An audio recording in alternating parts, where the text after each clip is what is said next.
Negara ini negara besar, harus dipimpin oleh orang yang berpengalaman, dan ada tahapan-tahapan proses sebelumnya yang sudah mereka lewati. Kalau enggak, kalau kita hanya menginginkan seseorang yang karena bapaknya, karena keluarganya, karena pamannya ketua MK dan sebagainya, itu akan mengarahkan negara ini kepada kehancuran.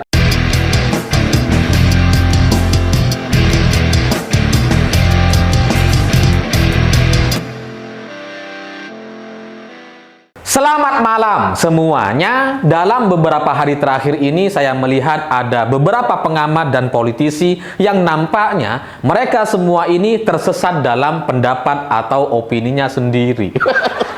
Ya, karena mereka mengatakan bahwa dengan Gibran menjadi cawapres ini demi keterwakilan anak-anak muda, karena para pemilih kita di tahun 2024 itu kebanyakannya adalah anak-anak muda. Jadi ketika Gibran menjadi cawapres itu untuk mewakili suara anak-anak muda.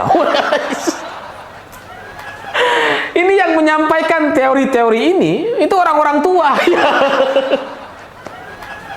Ya memang gitu ya, di Pilpres 2024 ini ada banyak anak-anak muda yang akan memilih, bahkan hampir menjadi mayoritas pemilih di Indonesia gitu ya.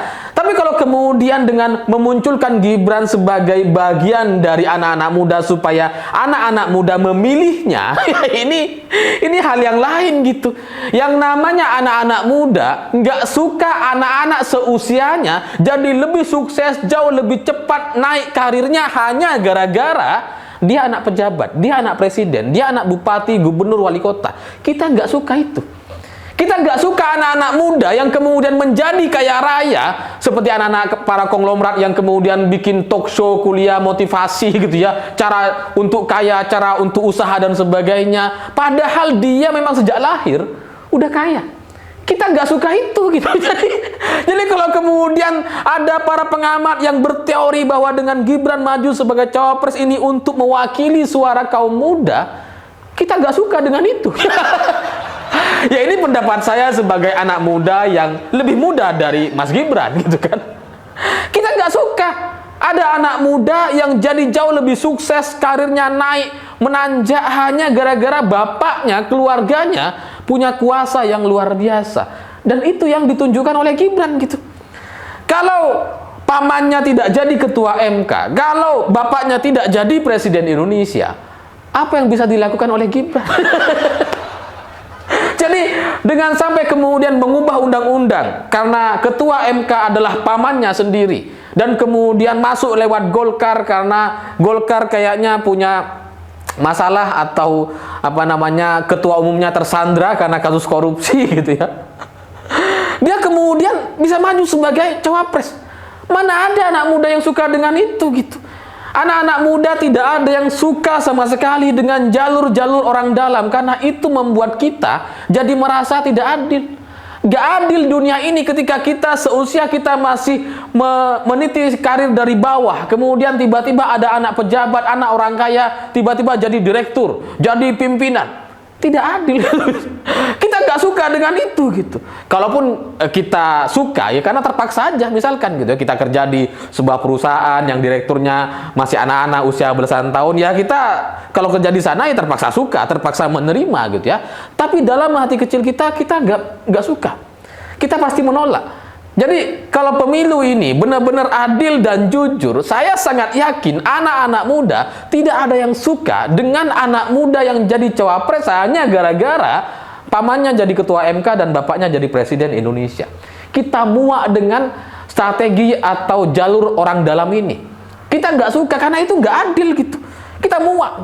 Jadi kalau Gibran kemudian sekarang jadi cawapres, nanti kemudian katanya akan daftar ke KPU hari Rabu. Itu mempertontonkan wajah Indonesia hari ini bahwa jalur orang dalam itu masih ada.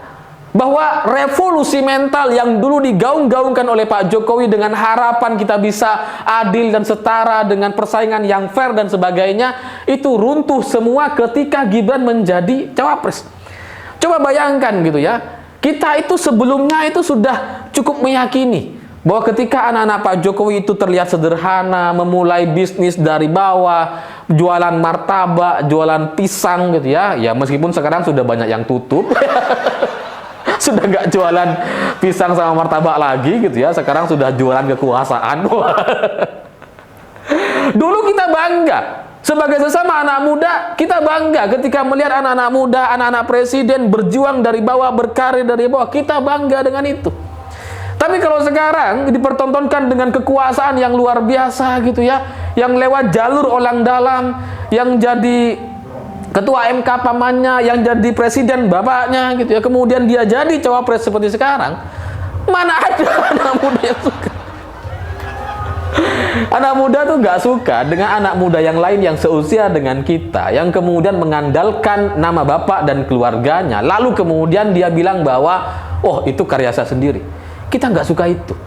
Berkali-kali, ini bukan cuma soal Gibran gitu ya, ada juga anak-anak muda yang jadi staf sus presiden, itu kan karena bapaknya orang-orang yang kaya raya gitu kan, yang kadang-kadang bikin kuliah, bikin motivasi, oh kita harus berusaha, kita merintis usaha tuh dari nol. Saya itu merintis usaha dari nol. Wah, nol yang mana gitu kan. Itu kan banyak ditertawakan oleh anak-anak muda gitu ya. Kamu nggak dari nol. Nol kamu banyak, bukan dari nol. Dan kalau misalkan ada orang berteori bahwa anak-anak muda butuh keterwakilan di Pilpres untuk dipilih gitu ya, bagi saya itu adalah sebuah teori yang entah dari mana teori ini bisa muncul. Kalau keterwakilan di level DPR misalkan, itu masih masuk akal gitu ya. Tapi di level pimpinan tertinggi di negara ini nggak bisa yang kemudian diwakili oleh anak-anak muda. Ya, levelnya itu semudah-mudahnya itu ya minimal ya 40 tahun seperti yang diatur di undang-undang gitu. Kenapa gitu kan? Ya karena di usia itulah yang kemudian kita yakini mereka punya kemampuan emosional dan mental yang lebih kuat dibandingkan 40 ke bawah. Makanya itu kemudian diatur. Jadi level usia muda untuk level pilpres dan wapres, capres dan cawapres gitu ya, itu dimulainya 40. Jadi bisa dikatakan muda kalau 40-50 tahun usianya gitu ya, 40-50-an itu muda lah. Kemudian kalau 50-60 itu ya menengah gitu ya. Kalau sudah 70 kayak Prabowo, nah itu udah tua itu levelnya. Itu kategorisasinya gitu, bukan lewat usia yang secara umum gitu. Kalau ini kemudian anak muda itu harus yang usia 17 tahun atau di bawah 40 tahun untuk level capres-cawapres, ini terus terang agak mengkhawatirkan gitu, karena ini bukan soal keterwakilan gitu. Kalau kita berkaca kepada level kampus misalkan gitu ya, apakah kemudian adik-adik mahasiswa kita menuntut agar dosennya seusia dengan dia? Enggak. Kenapa? Karena untuk menjadi dosen, untuk menjadi orang yang membimbing, yang memberitahu gitu ya, yang kemudian bisa memimpin kelas atau semester itu sampai akhir, itu butuh orang yang memang mengerti soal mata pelajaran yang akan mereka sampaikan, bukan yang seusia, bukan gitu. Gak ada anak-anak mahasiswa yang kemudian menuntut agar dosennya seusia dengan dia, enggak gitu, gak ada. Kita itu anak-anak mahasiswa ya, kalau dosennya itu harus, yang penting harus mengerti. Ya kalaupun muda itu ya bukan yang seusia gitu ya. Muda itu ya sekitar 40 lah. Masih muda gitu bagi mahasiswa, atau 30-an lah gitu ya. Itu levelnya mahasiswa, bukan capres-cawapres gitu kan. Itu bisa mereka terima gitu. Mereka berpikir muda itu di usia 30-an, 40-an. Nah, kalau untuk level capres gitu kan, kemudian kita mau yang sejajar. Ya mana bisa, level kampus aja enggak gitu ya. Mahasiswa enggak menuntut agar usia dosennya sejajar dengan mereka gitu. Karena kalau ada dosen yang kemudian sejajar dengan mahasiswanya, itu cenderung banyak masalah ya. Biasanya kan enggak gitu. Jadi yang namanya pemimpin, yang namanya orang yang membimbing, yang berada di depan, harus paham soal permasalahan, harus ada proses dan tahapan yang sudah mereka lalui. Sama seperti dosen pada akhirnya. Dosen itu bisa menjadi dosen karena dia sudah lulus sebelumnya. Sudah lulus S1, sudah lulus S2, baru dia bisa jadi dosen. Dia sudah paham terkait mata pelajaran atau mata kuliah yang akan disampaikan kepada mahasiswanya. Dia sudah melihat berkali-kali seorang dosen menyampaikan mata pelajarannya. Baru kemudian dia bisa membimbing mahasiswanya. Itu di level kuliah, di level kampus. Ini di level presiden. Mana bisa kemudian calonnya itu adalah orang yang seusia dengan kita, yang anak-anak muda, yang minim pengalaman.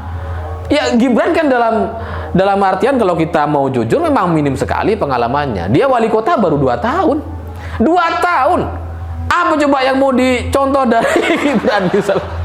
2 tahun jadi wali kota, tiba-tiba mau jadi cawapres. Itu kalau enggak karena anak presiden, kalau pamannya bukan ketua MK, mana bisa gitu kan. Jadi ya pada intinya untuk level pimpinan tertinggi di negara kita, memang kita butuh anak muda, tapi kategori mudanya itu tidak kemudian secara umum gitu. Mudanya itu ya muda 40-an, 50-an, itu muda. Kalau sudah 70-an kayak Prabowo, itu tua, nah itu. Jadi kategori usianya beda gitu. Jangan kemudian ditarik-tarik sampai kemudian kita memilih ingin dipimpin oleh orang yang seusia dengan kita. Kalau minim pengalaman, gak ada gunanya gitu. Sama seperti di kampus gitu. Kalau misalkan ada dosen yang seusia dengan kita, mungkin ya seusia. Tapi apakah itu akan membuat kita lebih baik, akan membuat mengarahkan mahasiswanya ke arah yang lebih baik? Enggak, lawang seusia. Jadi kalau level kampus saja sudah seserius itu, dengan adanya tahapan-tahapan dan syarat-syarat tertentu untuk menjadi seorang dosen, kenapa untuk level cawapres kemudian diubah-ubah seenaknya oleh ketua MK hanya karena dia paman dari Gibran? Kenapa gitu? Jadi bagi saya, teori soal anak muda yang butuh keterwakilan dan sebagainya itu salah kalau levelnya adalah level capres atau cawapres atau orang yang memimpin secara penuh, yang bisa mengarahkan dan mengontrol semuanya. Gak bisa kemudian kita serahkan kepada orang yang tidak berpengalaman. Jadi aneh sekali kalau kemudian saya juga ngelihat orang-orang yang lebih membela Gibran dibandingkan Erick Thohir misalkan, itu juga gak wajar gitu. Tapi ya begitulah para fanatik buta gitu ya, orang-orang yang dibutakan entah dengan apa. Ada pasti salah satunya oleh uang gitu, karena saya juga ditawari, udahlah itu ngaku aja gitu ya. Saya juga ditawari oleh sebuah utusan institusi gitu ya untuk mendukung Gibran. Saya ditawari dengan jumlah yang sangat besar gitu. Tapi pada intinya bagi saya ini soal benar dan salah. Setiap manusia, setiap kita itu punya hati yang bisa menilai benar dan salah tanpa tapi. Kita sudah tahu itu. Mana yang benar, mana yang salah, kita sudah tahu. Gak perlu perdebatan lagi. Kalau misalkan terjadi perdebatan di dunia maya atau di dunia nyata atau offline dan sebagainya, terjadi perdebatan antara benar dan salah itu gitu ya, itu bisa terjadi karena 2 hal. Dia nggak tahu atau ditutup oleh uang atau logistik, atau ada arahan-arahan atau janji-janji tertentu. Dan itu yang saya alami, yang yang digodakan kepada saya gitu ya, digoda oleh setumpuk uang. Tapi pada akhirnya saya bilang setiap manusia sudah punya hati dan bisa menilai mana yang salah, mana yang benar, dan itu nggak akan berubah sama sekali sampai kapanpun. Jadi saya nggak mau kemudian hanya gara-gara uang kemudian saya membenarkan yang salah atau menyalahkan yang benar.